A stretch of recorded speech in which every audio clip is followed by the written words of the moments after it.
The first time I heard the story of an empire buried beneath the desert, I felt a twinge of awe.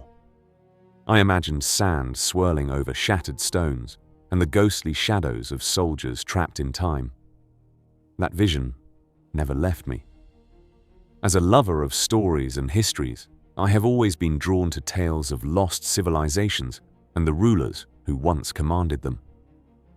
Among all the legends of Runeterra, none have captured my imagination as completely as the saga of the emperor who would rise again from dust. This is my long journey through the lore of Azir, the Emperor of the Sands. I invite you to listen with me and perhaps feel the sun on your skin and the weight of history pressing in from every side. I promise you, this will not be a dry recitation of facts. I want to share my own reflections on his choices, his triumphs, and his failures, because the story of Azir is not simply a chronicle of battles and betrayals. It is a human story about friendship, ambition, hubris, and redemption. So prepare to walk with me through the streets of Shurima as they were and as they are now. I will begin at the beginning with a boy who never expected to rule. Azir was the youngest son of an emperor in a time when Shurima was a mighty empire of the south. The great city glittered beneath the desert sun, and the towering disk of golden metal that crowned the palace was a symbol of divine power. His father and brothers were warriors, scholars, and administrators poised to inherit the throne. Azir, by contrast, was slender and serious, preferring the quiet of the great library to the roar of the training yard. He spent hours among ancient scrolls reading about the heroes of the past and the god warriors who defended their land. As the least favored son, he was expected to join the priesthood or serve as a minor governor far from the capital. The weight of the empire never rested on his shoulders. Looking back on this, I cannot help but wonder how such a studious youth would feel as he later bore the fate of millions. Perhaps he never truly believed that possibility, even after fate began to move around him. It was among the scrolls that Azir met a nameless boy who would change his life forever. This boy was a slave sent by his master to fetch specific scrolls. In that ancient world, slaves had no names and no rights. The boy's mother had taught him letters and numbers in secret because she believed knowledge could free him. His father told him tales of heroes. When he met Azir, he dared to help the young prince decipher a difficult passage, even though speaking to royalty without permission was punishable by death. Azir accepted the help and rewarded him with a name. He called him Zerath, which in the old tongue means one who shares. Naming a slave was a radical act, but Azir felt a connection to the boy who loved knowledge as much as he did. I find this moment intensely moving because it shows us a glimpse of the humanity in Azir. He saw in Zerath a mind equal to his own, and he chose friendship over strict tradition. In that instant, their fates became entwined. Azir and Zerath quickly became inseparable companions. Together, they lost themselves in histories and legends and dreamed of Shurima's golden past. Azir broke the law by making Zerath his personal attendant, so that they could explore ideas without the constraints of master and slave. Their conversations likely range from the intricacies of sun magic to questions of justice and freedom. I imagine them whispering in the dim corridors of the library, dreaming of a day when knowledge would triumph over cruelty. For Zerath, this friendship was more than companionship. It offered a glimpse of a future beyond servitude. He clung to the hope that Azir would someday free him. Azir, for his part, cherished a confidant who understood his restless mind. Even so, the difference in their status was never entirely erased. There were moments when Azir would speak to his friend as he would to any subject. I suspect that subtle tension became a seed of bitterness that would later grow. Every year, the emperor and his family undertook a grand tour of the empire. They visited outlying provinces, inspected temples, and displayed their power. On one such journey, Azir's caravan stopped at a distant oasis. While his father brothers and the ascended hero Renekton rested, Azir and Zerath slipped away to study the stars. They lay on the sand, drawing constellations and comparing them to the charts in the great library. In that peaceful moment, the fate of Shurima balanced on a knife edge. Unknown to them, assassins had been dispatched to end the Emperor's line. While Azir and Zerath were alone in the desert, an assassin discovered them and raised his blade. Zerath leapt upon the attacker without hesitation. In the struggle, Azir recovered his dagger and plunged it into the assassin's throat. This event is often told as a heroic moment for both. Zerath's courage saved Azir's life, and Azir's quick action kept them both alive. To me, it reveals the depth of their bond. Zerath risked everything for Azir not because he was commanded to, but because he truly cared. That kind of loyalty is rare. When they returned to the oasis, they found chaos. Renekton had defended the Emperor, but the attack had taken the lives of Azir's brothers. In a single night, Azir became heir to an empire he had never expected to rule. His father was consumed by grief and paranoia. He ordered brutal purges against those he suspected of treason. Shurima entered a dark period of suspicion and bloodshed. The Emperor could not look at his last surviving son without seeing the sons he had lost. Azir felt isolated and frightened. In response, he threw himself into his studies and his training. Under Renekton's stern guidance, he learned to wield sword and spear, to command troops, and to read the ebb of battle. All the while, Zerath remained at his side, whispering advice and searching for knowledge in hidden places. It is tempting to view Zerath as purely a villain, but in this era, he was also a guardian. He was determined to keep his friend alive and to carve out a better future for himself. Years passed. Azir grew into a wise and stern prince. The queen struggled to bear an heir, and rumors of a curse spread among the nobles. Some whispered that dark magic had been used to ensure no child would replace Azir. Those whispers were true.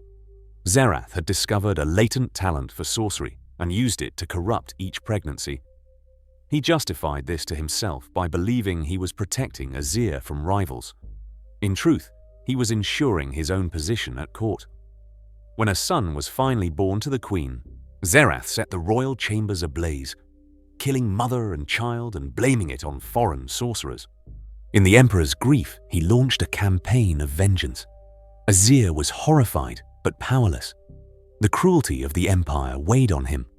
He began to dream of reforms and of ending the institution of slavery that had built Shurima's wealth. Yet he kept his plans secret, even from Zerath. The empire was not ready for such change, and he knew open talk of emancipation would lead to revolt. This secrecy would later prove fatal. When the emperor died, consumed by madness and the weight of his crimes, Azir at age 15 ascended the throne. Despite being heir, he still felt precarious. Many nobles resented him and blamed him for the dark omens surrounding the palace. Azir ruled with a mixture of severity and compassion. He expanded Shurima's borders and administered harsh justice to those who defied him, but he also improved the lives of slaves and commoners whenever possible. He built new roads and aqueducts and strengthened outlying settlements. He slowly laid plans to dismantle slavery entirely, but he knew it would take generations. These actions reveal a complicated leader. He was not a tyrant, nor was he a saint. He believed he could reshape the empire through patience and strategy. Zerath, on the other hand, wanted swift change. He pressed Azir to abolish slavery and grant him equal standing at court. Azir demurred, telling his friend to be patient. That refusal wounded Zerath deeply. In his heart, he felt Azir had broken the promise he made at the oasis. The line between servant and friend became blurred, and resentment simmered. Around this time, Azir married several women, as was common among rulers seeking to secure alliances. He fathered many children with wives and concubines. Zerath oversaw the safety of the royal family and ensured that no new threat could harm his master. His influence at court was immense. He commanded spies and assassins, and few dared to cross him. Yet his sense of being lesser never faded. He delved into forbidden knowledge-seeking power that would transcend birth. He studied ancient texts and consulted mystics entombed deep beneath the sands. He found dark arts that promised to reshape the world. I often wonder What might have happened if Azir had freed Xerath early as he wished? Would Xerath's ambition have been tempered by gratitude? Or did the centuries of servitude forge in him a hunger that freedom alone could never quench? In any case, the path they chose together drove them toward catastrophe. The legend of Renekton's ascension had spread throughout Shurima. It spoke of mortal warriors chosen by the Sun Priest to ascend into god-like beings. People whispered that any mortal could achieve this transformation if he proved himself worthy. Xerath seized on these tales. He fed Azir's vanity with grand visions of standing alongside the ascended heroes of the past. He told him that the Sun Disk would not deny an emperor who sought immortality. In truth, Xerath planned to seize the power of the sun for himself. He orchestrated distractions to ensure that Nasus and Renekton would be far from the city on the day of the ritual. He unsealed a sarcophagus containing a monstrous creature so that the two brothers would have to deal with it. He removed the only two beings who could challenge him or warn Azir. Then he encouraged Azir to ignore the counsel of the priests and to demand ascension by right of birth. On the day of ascension, the city erupted in celebration. Tens of thousands gathered to witness their emperor rise into godhood. The priests were uneasy. In their tradition, the sun determined who was worthy. Azir did not care. He marched up the stairs of the great temple, surrounded by elite warriors. The golden sun disk shone overhead, casting its immortal light. Just before the ritual began, Azir turned to Xerath. In a surprising act, he declared that all slaves throughout the empire were free and that Xerath was his equal, his brother. He embraced him publicly for the first time. Xerath was stunned. The dream he had clung to his entire life was suddenly real. In that moment, he could have stepped away from his plan. But the bitterness that had grown within him could not be undone. Too many years of resentment and too much dark preparation pushed him forward. The priests began their chant, drawing down the sun's power. Light gathered on the dais. Azir raised his arms and felt the heat of immortality begin to fill him. And then Xerath acted. With a surge of arcane energy, Xerath struck Azir from the platform. The Emperor was blasted aside, tumbling down the steps outside the protection of the ritual circle. Unshielded from the raw solar power, he was consumed by searing light. Meanwhile, Xerath stepped into the circle and drew the full might of the sun disk into himself. His mortal flesh crackled and tore away as he became a being of living energy. This was not how ascension was meant to work. The magic intended for a chosen hero poured into an unprepared body, twisted by dark sorcery. The resulting explosion ripped through the temple. A shockwave of golden sand and fire swept across the city. The sun disk wrenched free from its moorings and plunged into the streets. Towers toppled. Palaces collapsed. The sands of the desert surged up to swallow the capital. In moments, Shurima went from a thriving empire to a buried ruin. The screams of its people echoed for seconds before being cut off forever. In this one act, both friends lost everything they had dreamed of. It is hard to imagine a greater tragedy, born of pride and betrayal. Azir's final sensations were pain and heat. He was aware of the sun burning his flesh and the world collapsing around him. He did not witness his city's destruction. He fell into a state of timeless oblivion. For thousands of years he lay dormant as the sands buried all that remained of Shurima. During that age, the world changed. New empires rose. Old magic faded. The memory of the golden sun disk became a legend whispered by nomads around their campfires.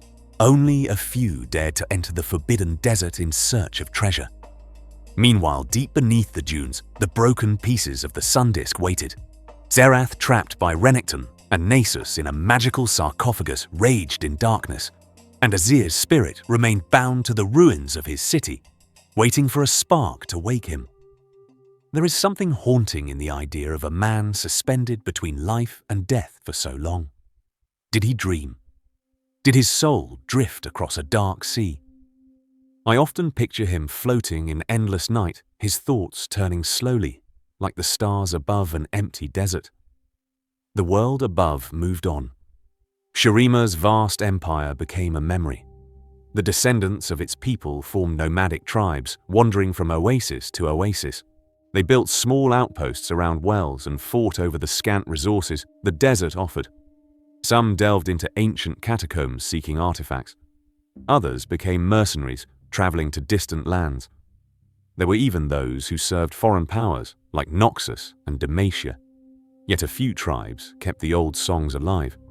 They whispered that the emperor slept beneath the sand, and that one day, the sun disk would rise again. To many, these were just stories. But hope has a long life in the desert. When I speak to friends who come from arid lands, they tell me the horizon always invites imagination. There is always the possibility that something wondrous lies beyond the next dune. That hope would soon be rewarded in an unexpected way. The catalyst for Azir's resurrection was the blood of a distant descendant.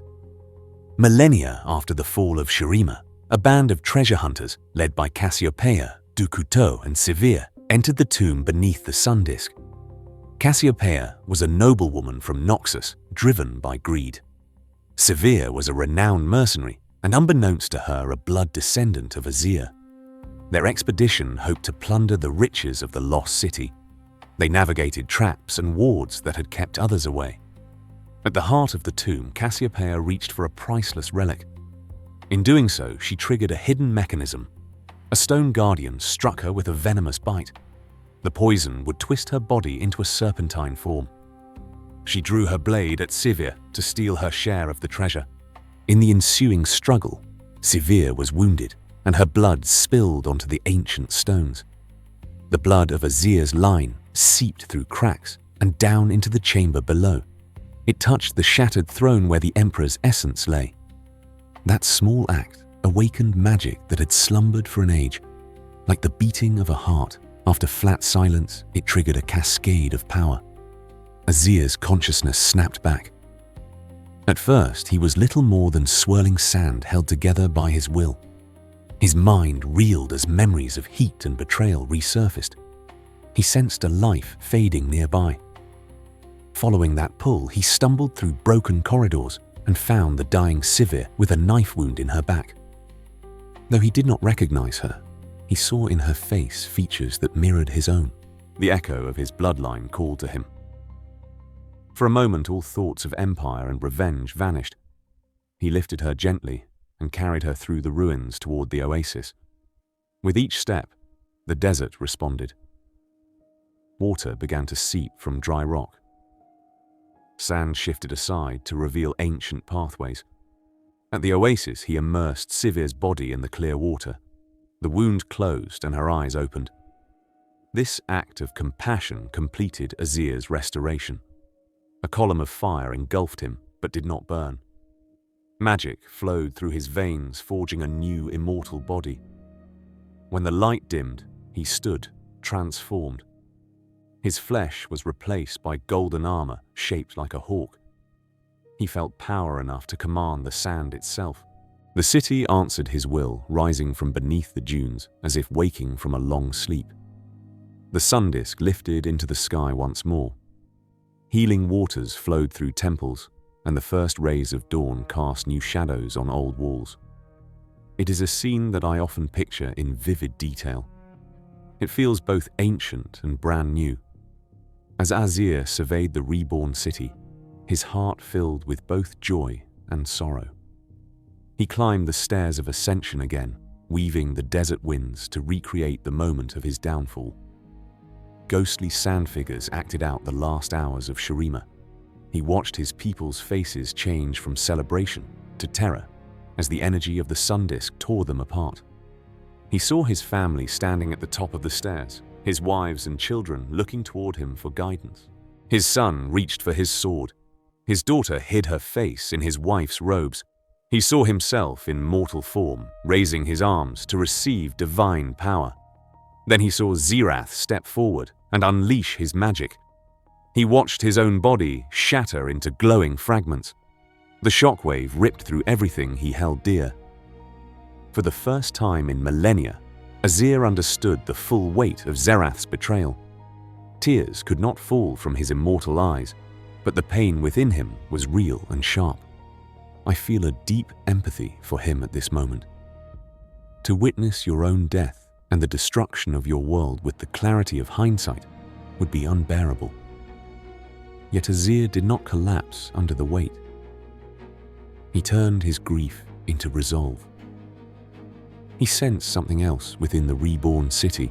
The essence of Zerath still lingered like a cold breeze. He realized his former friend was free somewhere in the world. The thought ignited a fire in his chest. Azir knew that as long as Zerath walked Runeterra, the wounds of Shurima would never heal. He raised his hand and the sand answered. An army of elite sand soldiers emerged from the ground at the base of the stairs. Their shields gleamed in the morning light.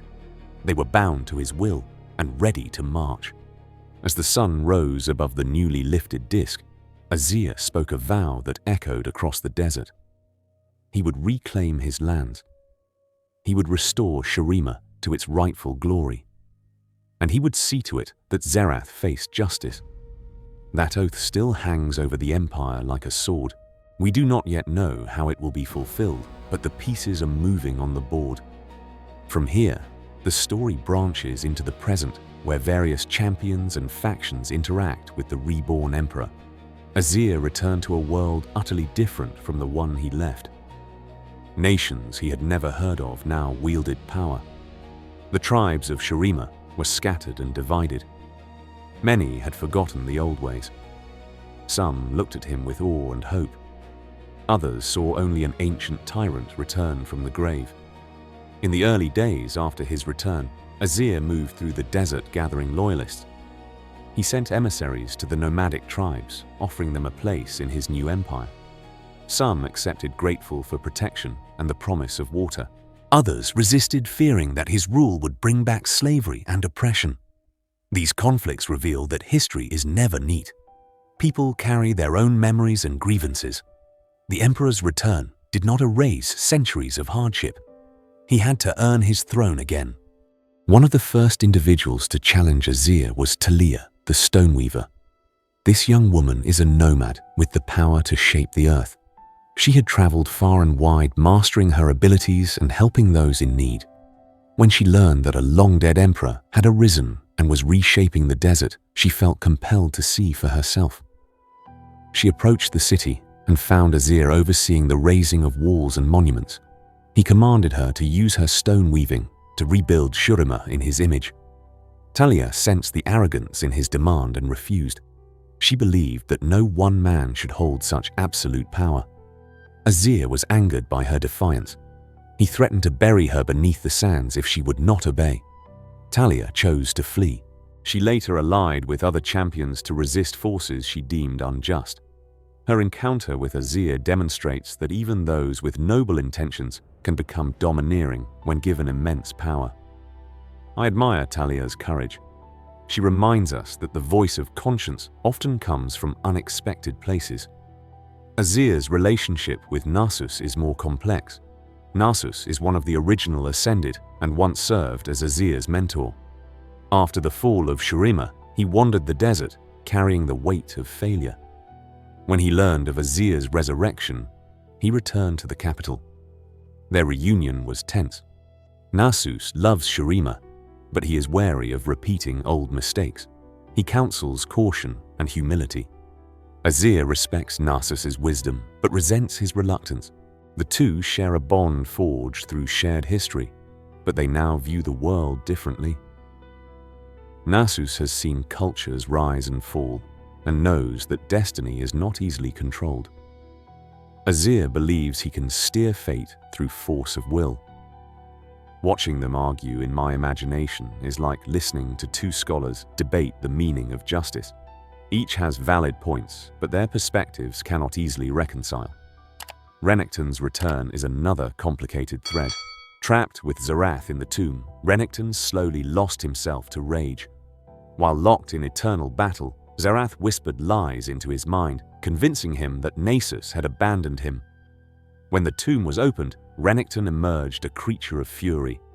He rampaged across the desert, seeking his brother. Azir mourns what has become of his once loyal protector.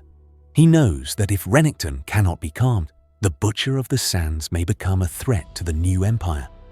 Nasus feels a duty to save his brother and may be the only one capable of reaching him through the haze of madness. Their struggle adds another layer of tragedy. I cannot help but feel empathy for Renekton. He sacrificed everything to save Shurima, only to be twisted by centuries of confinement. Redemption for him will not come easily, if at all. Xerath's motivations after his escape are rooted in a warped desire for freedom and domination. He was once a nameless boy, desperate to escape bondage. Now he is an entity of pure arcane energy with the power to reshape worlds. He views himself as superior to mortals and sees Azir's new empire as a relic of a past that should remain buried. He seeks to replace all civilizations with one shaped in his image. He wandered the deserts and beyond, searching for ancient sources of magic to augment his strength. He influenced Renekton's mind to sow chaos and has likely been behind various dark schemes across Runeterra. In my reading, Xerath embodies what happens when righteous anger curdles into hatred. His initial desire to be free and equal was just. His method of achieving that desire destroyed countless lives. Now he cannot see that he has become the very tyrant he once opposed. I find this irony compelling and tragic. The rebirth of Shurima also resonates with other regions of Runeterra. Noxus has long eyed the riches of the southern deserts. An ancient empire rising from the sands could either be a formidable ally or a dangerous enemy. Noxian generals may attempt diplomacy while covertly assessing ways to exploit internal divisions. Demacia, with its rigid social hierarchy and fear of magic, might view Azir's return as a destabilizing threat. Ionia and Piltover might send scholars to study the arcane technology of the sun disk. Targon could see echoes of their own sun worship in Shurima's practices. The Freljord's tribes might recall old alliances or enmities with the Ascended. This interconnectedness is one of the reasons I love Runeterra's lore. No story exists in isolation. Each thread affects the others like currents in a sea. There is also a deeper mythological context to consider. The Ascended of Shurima were created by channeling the power of the sun through the sun disk into chosen mortals. This process turned them into god warriors capable of immense feats. However, the raw nature of this magic meant that not everyone could handle it. Those who took the power without being truly worthy became twisted beings known as the Darkin. These corrupted Ascended were consumed by bloodlust and eventually plunged the world into the War of the Darkin. Weapons like the living sword Aatrox and the scythe Rast are remnants of this era. Azir stands as a counterpoint to this darkness. He is an Ascended who was meant to be. His power flows in harmony with the sun. Yet the path to his ascension was marred by hubris and betrayal. Understanding this larger arc allows us to see how precarious the balance between divinity and monstrosity truly is. Shurima's history is also shaped by its relationship with the Void. Long before Azir's reign, the city of Ikathia rebelled against the Empire and unleashed the forces of the Void in a desperate bid for independence. The result was catastrophic. Horrors from beyond reality tore through the land, leaving scars that never fully healed. The Ascended fought valiantly but could not fully contain the corruption. In the present day, champions like Kai'Sa fight remnants of that incursion. When we place Azir's story against this backdrop, we see repeating patterns. Human pride invites disaster when it seeks power without understanding the consequences. Ikathia's leaders unleashed the Void to escape Shurima's rule. Xerath unleashed raw solar power to escape his servitude. Both acts brought ruin. Reflecting on these patterns invites us to question how we respond to oppression. Do we become like those who hurt us, or do we seek a new way? This question echoes in many of Runeterra's tales and in our own world as well. I want to take a moment to talk about the design of Azir within the game itself, because it offers another lens through which to understand his character. When Azir was introduced to League of Legends, he stood out as a champion who commands soldiers rather than fighting directly. Players control his sand soldiers, positioning them to attack and defend. This mechanic mirrors his lore. He is an emperor who leads from behind the lines, orchestrating his forces with precision. His ability to raise a wall of soldiers mimics the way he raised the walls of his city from the desert. When I first played Azir, I felt the thrill of commanding an army in miniature. Each movement had to be deliberate. Every misstep could spell disaster. It was a dance of control that reflects his journey. As a character, he seeks to impose his will on the world. As a player, you must exercise a similar control over the battlefield. This clever alignment of gameplay and narrative is one of the reasons Azir remains a favorite among those who appreciate high skill and rich lore.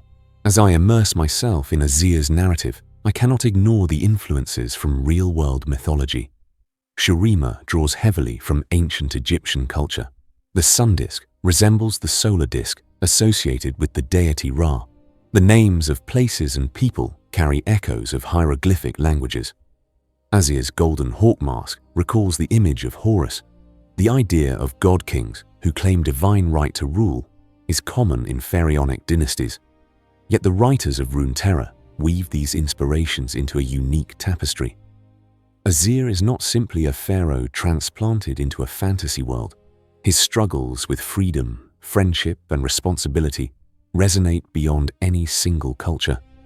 As someone who studied ancient civilizations, I appreciate this blending of homage and innovation. It invites us to explore universal themes through the lens of familiar symbols. There are also philosophical questions at the heart of Azir's story. What does it mean to be worthy of power? Azir believed that his lineage and his ambition entitled him to ascend. The priests doubted his readiness. Xerath felt his humanity entitled him to freedom and greatness. Each believed he deserved more than his station. Yet worthiness in the context of ascension is not about desire. It is about humility and alignment with the greater good. Renekton and Nasus achieved their godhood through sacrifice and service. Azir attempted to seize it prematurely and suffered for it. Xerath stole it through treachery and became something monstrous. Reflecting on this, I find parallels to our own lives. We often strive for success or recognition believing we deserve it. Sometimes we achieve it only to find it hollow if it was not earned through integrity. Azir's eventual redemption suggests that true elevation comes when we put others before ourselves. His resurrection was triggered by an act of selfless compassion towards Severe. That simple gesture healed his soul as much as it healed her wound. Looking forward, I see many possible paths for Azir's story to unfold. One possibility is that he successfully unites the tribes of Shurima and builds a golden age reminiscent of the past. In this scenario, he could become a stabilizing force in the south, balancing the ambitions of other empires. Another possibility is that his rigidity and hubris alienate his people, leading to rebellion. Some tribes may rally around other leaders like Talia or Sivir, who advocate for a more equitable society. There may even be an alliance of nomads who prefer independence to imperial rule. If Azir cannot adapt, he could become an antagonist in future conflicts. A third possibility is that the unresolved conflict with Xerath and the threat of the Void converge, forcing Azir to choose between vengeance and survival. He may have to set aside his personal vendetta to defend the world from greater danger. This could open a path for reconciliation with Nasus and perhaps even with Renekton. The choice between justice and mercy is a powerful narrative pivot. I personally hope to see Azir grapple with it. Another thread worth considering is the role of the demigods, known as the Ascended in modern times. Many of them have either perished or become corrupted. Nasus and Renekton are among the last. Azir's resurrection could inspire others to seek out ancient magics. What happens if another mortal attempts to ascend? Would the sun disk grant its power, or are there new rules now? With the increased activity of celestial beings from Mount Targon and the unresolved threat of the Dark in weapons, the balance of power is shifting. Azir stands at a crossroads between old traditions and new realities. His decisions could determine whether the Ascended become guardians once again, or relics of a bygone era. This is why I find his story so compelling. It is both deeply personal and cosmically significant. The human element in Azir's tale should never be overlooked. Beneath the golden armor and the commanding presence is a man who lost his family, his city, and his life because of pride and misplaced trust. When he awoke, he found nothing familiar. His children were dust. His friends were either gone or turned against him. He faced a world that no longer needed an emperor.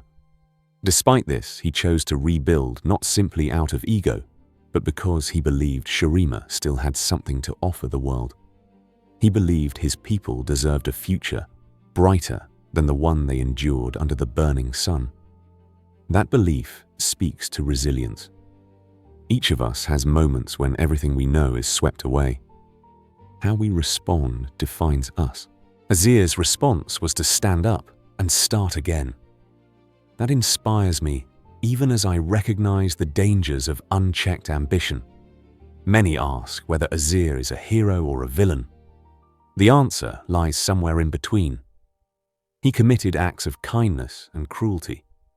He freed all slaves at the moment of his ascension, yet he built his power on their backs for decades. He loves his people, yet he demands obedience.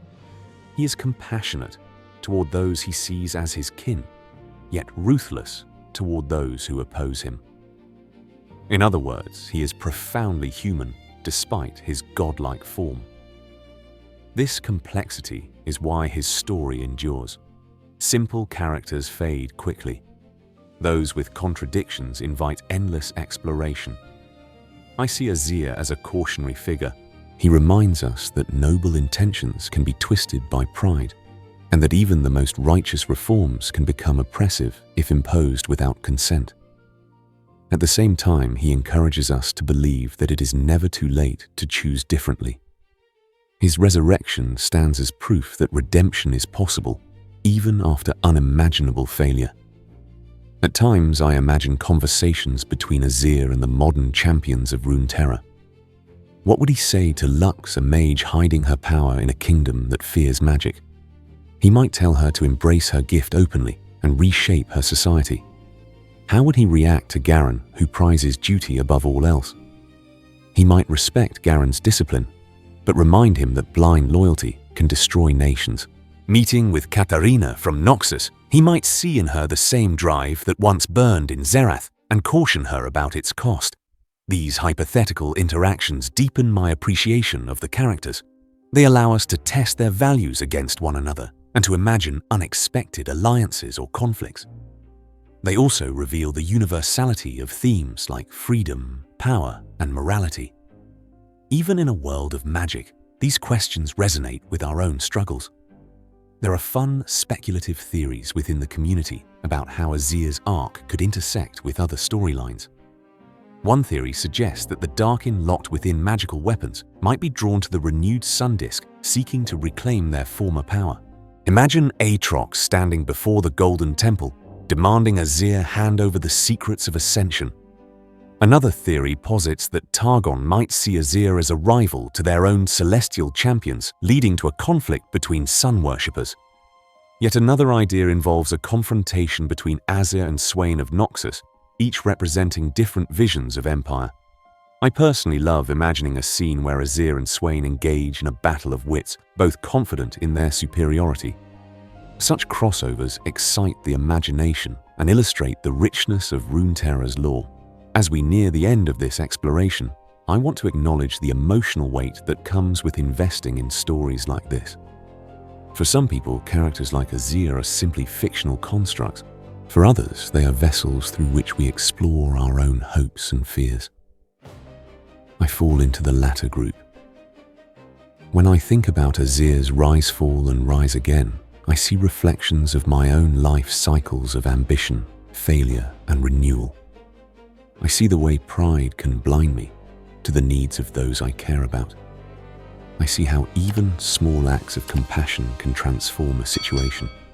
I see how the past is never truly past, and how we carry our ancestry within us.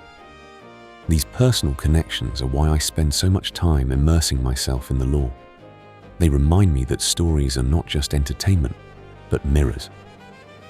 In closing, I want to return to that first image of the buried city beneath the sand.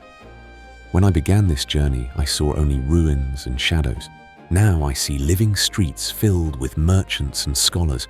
I see children playing in courtyards, while soldiers stand guard beneath gleaming sun banners. I see an emperor walking among his people, not as a distant deity, but as a leader wrestling with doubts and dreams. The story of Azir will continue to evolve.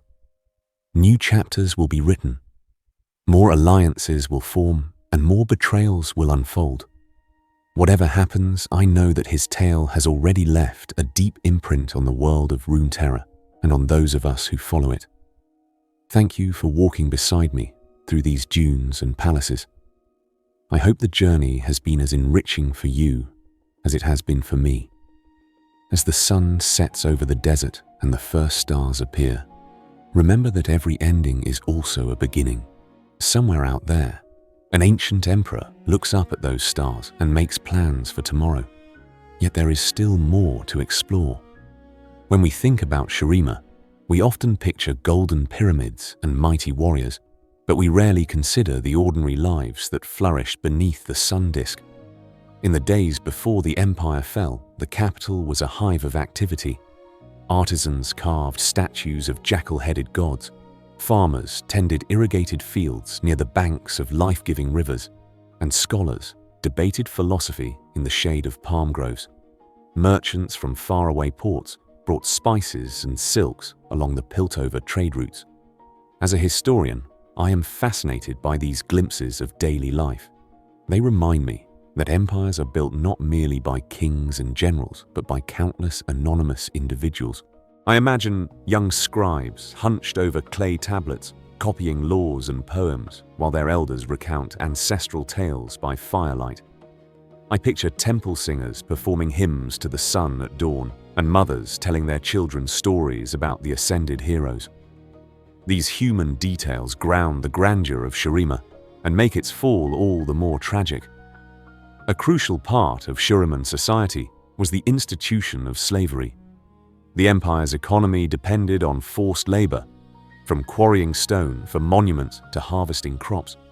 Azir's father and the council of nobles were content to maintain this system because it ensured their wealth. Azir himself benefited from it, even as he privately dreamed of abolishing it. His decision to free the slaves at the moment of his ascension was therefore revolutionary. It was not just a symbolic act, but a radical restructuring of society. I often wonder how Shurima would have changed if his ascension had succeeded. Would former slaves have been integrated into civic life? Would there have been resentment from those who lost their cheap labor? Would the empire have fractured under the weight of reform? These questions have no definitive answer, but they reveal the depth of Azir's ambitions. We cannot understand Azir without examining his father, the emperor who ruled Shurima with an iron fist. The man is never named in the official stories, which adds to his mythic aura. He is described as paranoid, ordering purges against anyone suspected of plotting against him. He executed scholars, generals, and even his own sons to protect his throne. This culture of fear shaped the young prince profoundly. Growing up in a court where loyalty was enforced through terror would warp anyone's psyche. It certainly contributed to Azir's desire to be loved by his people, rather than feared. When I read about his father's cruelty, I cannot help but think of real-world tyrants who cling to power at any cost. They often justify their brutality as necessary for stability, yet they sow the seeds of their own downfall. In Shurima's case, the emperor's violence drove his children into secrecy and rebellion. It also set the stage for Zirath's rise, because the young slave saw firsthand that the throne could be overthrown through cunning and ambition. Nasus and Renekton also played significant roles in Azir's life. Long before Azir was born, Nasus was a celebrated scholar and general. He was known for his strategic genius and his compassion for the common people. His younger brother Renekton was a fierce warrior who idolized Nasus and sought to protect him at all costs. Together, they were instrumental in expanding and defending Shurima. I imagine the brothers walking the same palace halls where Azir would later pace, discussing tactics and philosophy. When Azir was a young prince, he looked up to them. Their presence must have been awe-inspiring. Tall, noble, and already partially divine. They trained him in swordplay and counseled him about leadership. Nasus taught him about justice, and Renekton showed him the weight of responsibility that comes with strength.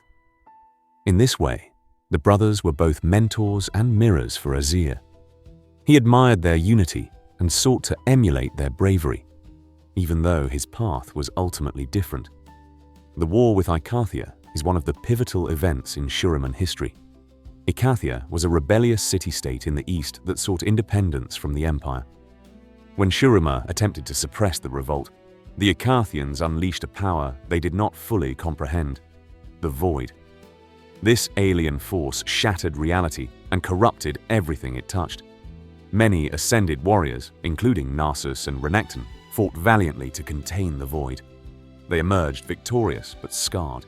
The land where Icathia stood was transformed into a blighted wasteland haunted by creatures beyond imagination. The war weakened Shurima and sowed doubts about the divine right of the Ascended. It also foreshadowed future conflicts involving champions like Kassadin and Malzahar.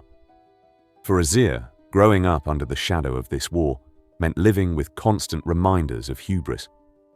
He would have heard veterans recount the horrors they faced and the sacrifices they made. This exposure likely deepened his determination to avoid similar disasters. Yet the irony is that his own attempt at ascension resulted in a catastrophe of comparable magnitude. History has a way of repeating itself when its lessons are ignored. Shurima's architecture was a marvel of engineering and artistry. The sun disk itself was a feat of magic and mathematics, an enormous golden circle perched atop a towering spire. Beneath it lay a network of canals and reservoirs that harnessed the power of the sun to provide water and energy to the city. The great library housed thousands of scrolls and tablets collected from across Runeterra. Its walls were adorned with mosaics depicting tales of the Ascended. Even the common homes were built with an aesthetic sense that blended form and function. I enjoy imagining strolling through the main plaza, hearing the echo of sandals on polished stone and smelling the fragrances of incense and food. When the city fell, these structures were buried beneath sand and time. Yet some survive as ruins, attracting treasure seekers and archaeologists. Talia described Shurima's ruins as both beautiful and dangerous, with hidden traps and ancient guardians ready to deter the unworthy. The interplay between beauty and peril is a recurring theme in the region's storytelling. Shurima was not a monolithic empire. Beyond the capital, vast stretches of desert were home to nomadic tribes, each with their own customs. Some clans, like Sevir's bloodline, were proud mercenaries, famed for their skill with blades and their independence. Others were traders who moved caravans between oases, bringing goods and news. Still others were mystical hermits who communed with the spirits of the dunes. These nomads often resisted imperial control, preferring the freedom of the open sands to the safety of walls. Azir's attempt to rebuild the empire requires him to engage with these groups. He must convince them that a united Shurima can offer security without sacrificing autonomy. I appreciate the complexity of this task. It parallels real-world situations where nation-states attempt to integrate diverse cultures. The nomadic perspective, often overlooked in grand narratives, adds depth to our understanding of Shurima. Cassiopeia and Severe inadvertently played crucial roles in Azir's resurrection. Cassiopeia, a noble from Noxus, sought a powerful relic rumored to lie within the tomb of the emperors. She hired Severe, an elite mercenary, to guide her through the desert. When they reached the tomb, Cassiopeia tried to betray Severe, but a curse struck her down and transformed her into a serpentine creature. Severe was mortally wounded, her blood spilling onto the ancient seal. This blood, descended from Azir's line, awakened the magic within the tomb. The doors opened, a surge of energy erupted, and Azir's spirit was pulled back into the world. He rose from the sands in his golden form, rescuing Severe in an act of compassion. This sequence of events illustrates how multiple storylines can intersect to produce a momentous event. It also highlights the theme of unintended consequences. Cassiopeia's greed triggered her transformation and inadvertently freed Azir. Sevir's courage and heritage enabled a rebirth she did not anticipate. Talia's presence in the tomb, guiding the survivors out, further connects these characters. The intertwining of their fates reflects the interconnected nature of Runeterra's narratives. Lesser-known champions from Shurima each carry their own tragedies and mysteries. Skarner is a crystal scorpion who once protected the Bracken race. His people hibernate underground, storing their memories in crystals. Humans have begun mining these crystals for magical power, leaving Skarner alone and angry. His story intersects with Shurima through the exploitation of ancient resources. Ramos, the enigmatic armadillo, rolls across the desert with unknown purpose. Some say he is a holy creature. Others see him as a joke, but none deny his resilience. Amumu, the lonely mummy, wanders through Shurima, seeking friendship, only to bring curses upon those he meets. There is also the benevolent spirit Azir, who appears in some tales as a guardian of lost tombs. These characters enrich the tapestry of Shurima by offering perspectives outside of imperial politics. They remind us that the desert is vast and that not all stories revolve around emperors. Geopolitically, Azir's return could disrupt the balance of power across Runeterra. Noxus might view a revived Shurima as both a potential ally and a threat. On one hand, they could seek to exploit Shurima's military might to fight Ionia or Demacia. On the other, they may fear a rival empire rising in the south. Demacia, with its mistrust of magic, might see Azir as a dangerous symbol of arcane power.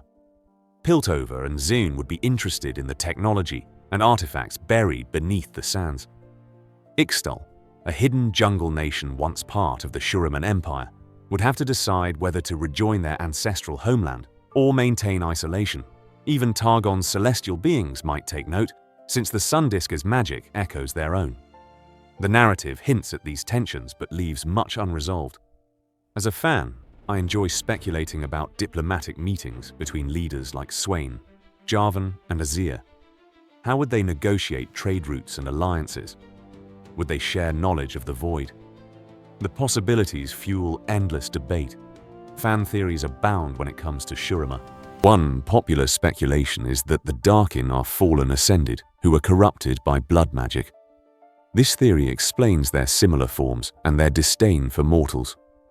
Aatrox, Rast, and Varus could have been heroic generals once, only to succumb to demonic influence during the closing days of the war with Ekathia. If this is true, Azir's quest to restore Shurima might bring him into conflict with them.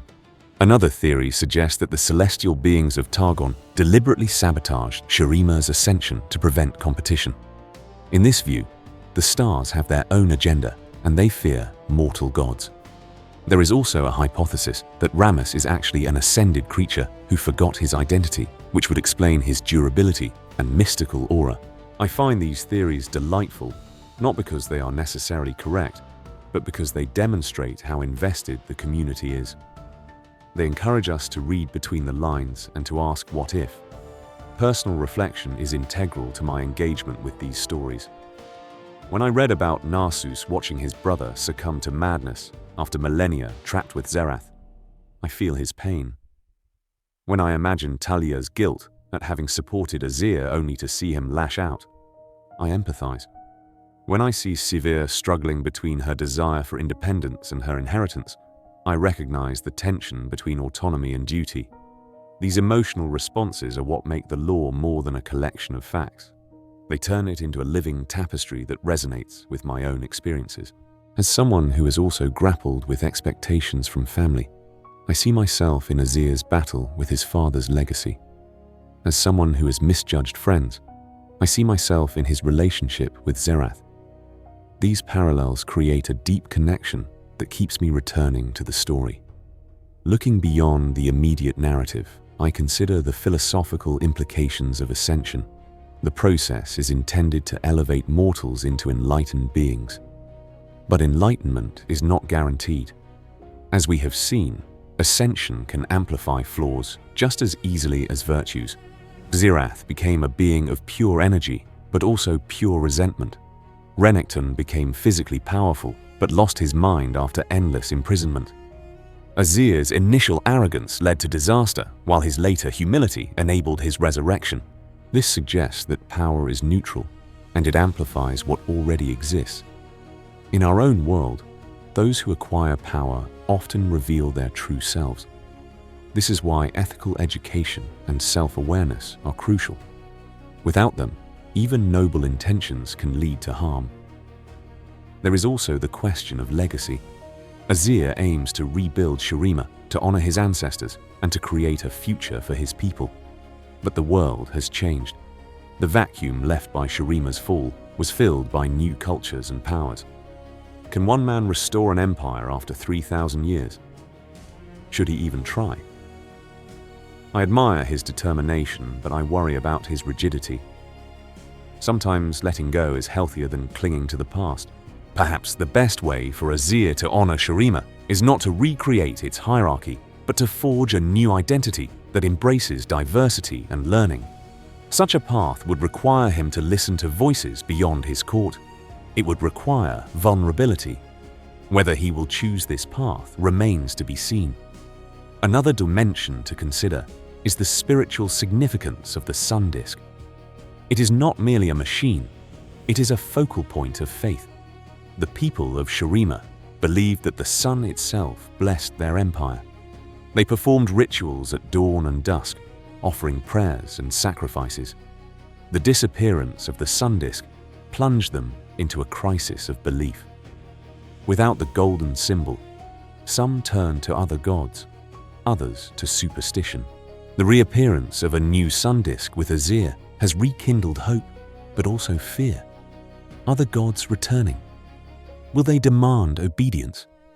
I am intrigued by how religion adapts to political change. It reflects the human need for meaning and certainty in times of upheaval. Speaking of religion, one cannot ignore the interplay between Shurima and Targon. In Runeterra's cosmology, Mount Targon stands as a gateway to the celestial realm. Champions like Leona and Pantheon draw their power from solar and astral sources. If Azir harnesses the sun and Targon worshippers do the same, their paths might converge or clash. Perhaps they are drawing from the same source without realizing it. Perhaps there is a cosmic hierarchy in which Azir occupies a lower rung. This perspective invites us to see the sun disk not as an isolated invention, but as part of a larger network of cosmic energy. It also hints at potential stories where Targonian aspects visit Shurima to inspect the new empire or to warn of cosmic threats. From a narrative standpoint, the inclusion of Shurima adds a layer of richness to the world.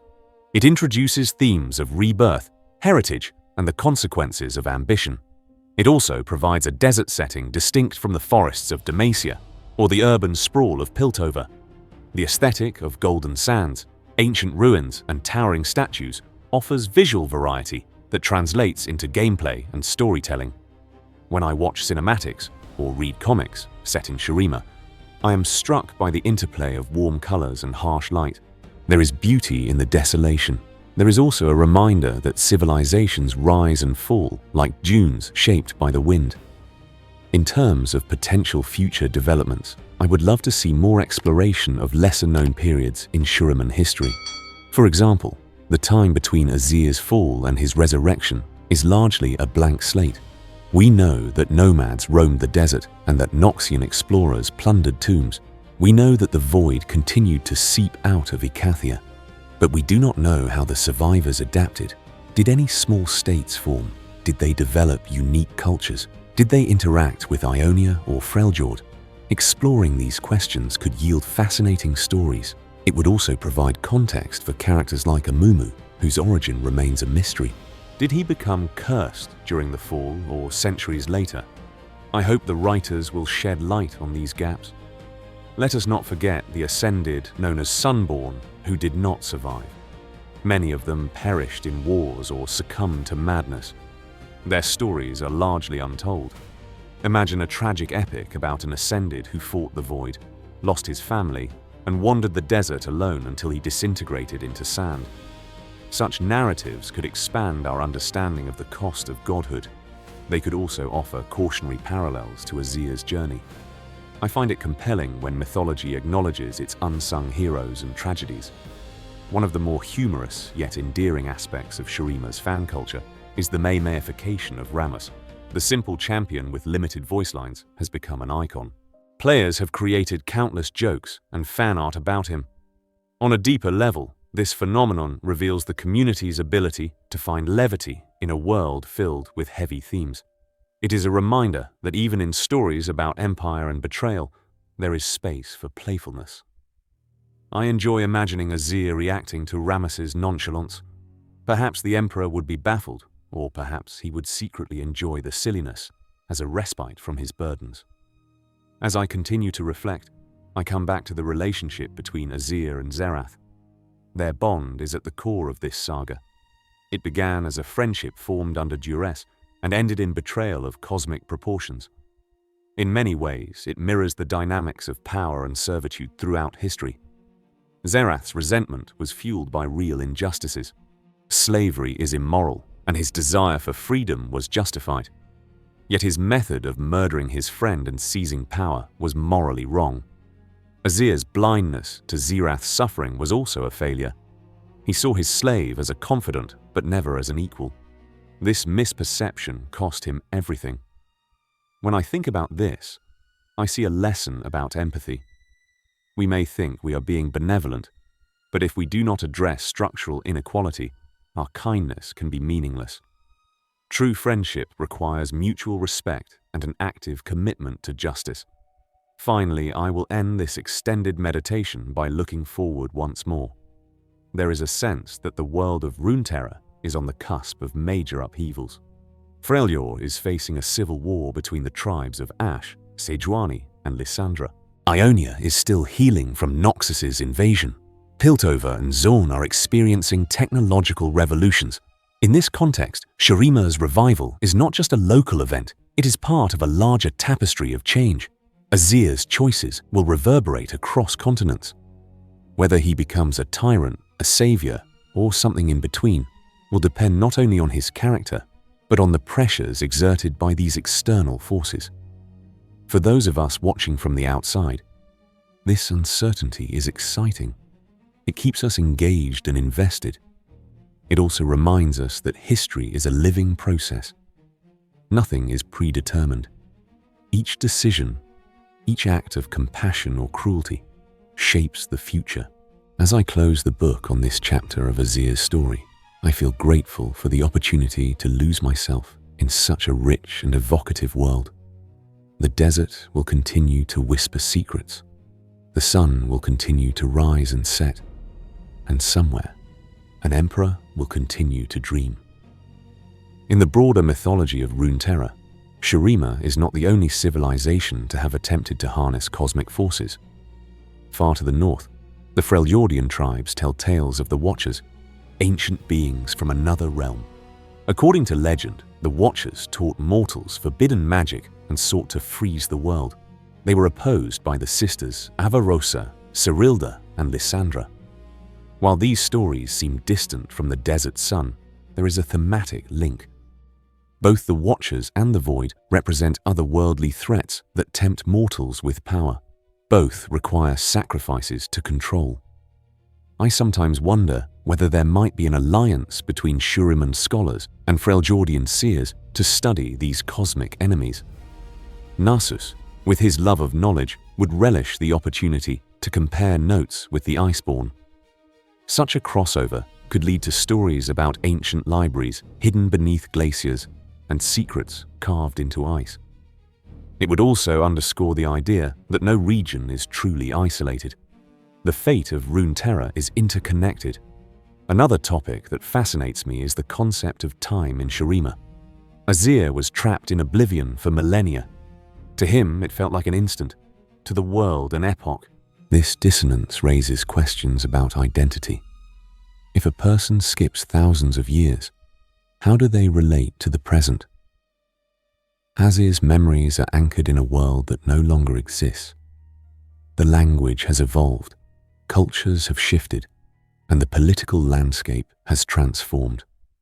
Imagine waking up and discovering that your favorite song is 1,000 years old and forgotten, or that your childhood home is buried under a highway. Azir's struggle to adapt is as psychological as it is political. It reminds me of immigrants and exiles who return to their homelands after long absences. They find a place both familiar and alien. There is grief for what is lost and confusion about where they fit.